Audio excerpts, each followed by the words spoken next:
married to a drug dealer. When I was married to the drug dealer, we lived in West Virginia, and for a while we were doing great. We were not sinning, staying to ourselves, pregnant with my first child. We were doing very good. I didn't know what he was up to behind my back. That's another story. Then we moved to North Charleston, South Carolina. That didn't work out. So we moved to Richmond, Virginia, looking for work, and he got a great job. This is before he started dealing drugs, right before. We had a house in a decent neighborhood. The neighbors were good. The whole neighborhood was a good neighborhood.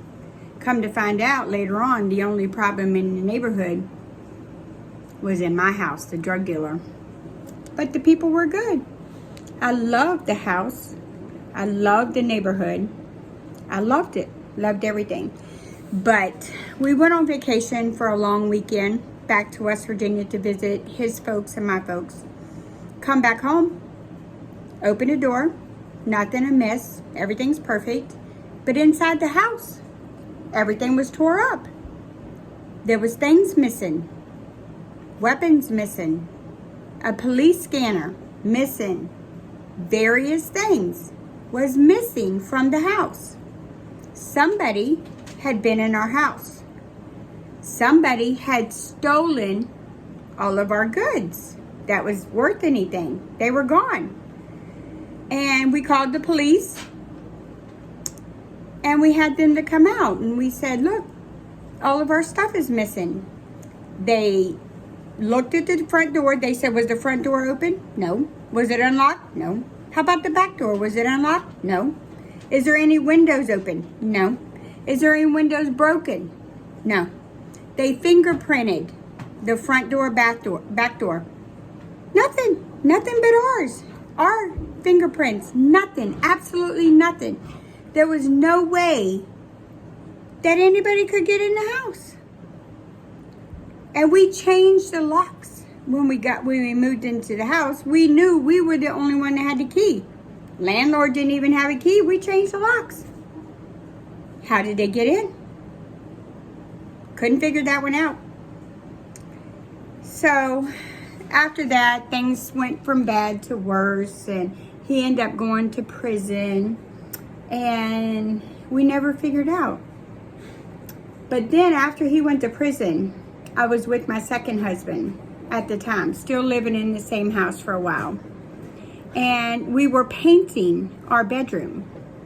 And I wanted to paint the inside of the closet because it was not good.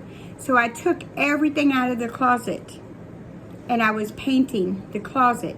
And I noticed on the closet floor, it was hardwood floors, but on the closet floor, there was a big square.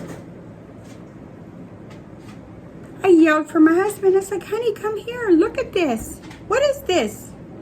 So my husband lifted up the square, and there was a big hole that went right to the outside.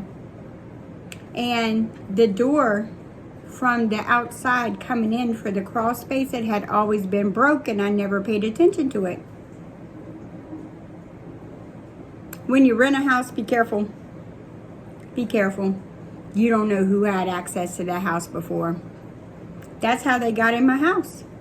They could have come in my house while we were in bed asleep. Who knows if they did? But God will tell it.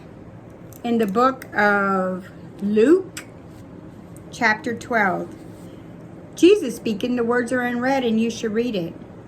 For there is nothing covered that will not be revealed, nothing hidden that will not be made known. Verse 3. Therefore, whatever you have spoken in the dark will be heard in the light. Whatever you have spoken in the ear of the inner rooms will be proclaimed to the housetop. God will tell it. God will tell it. Every time he cheated on me, I called it woman's intuition. God told it.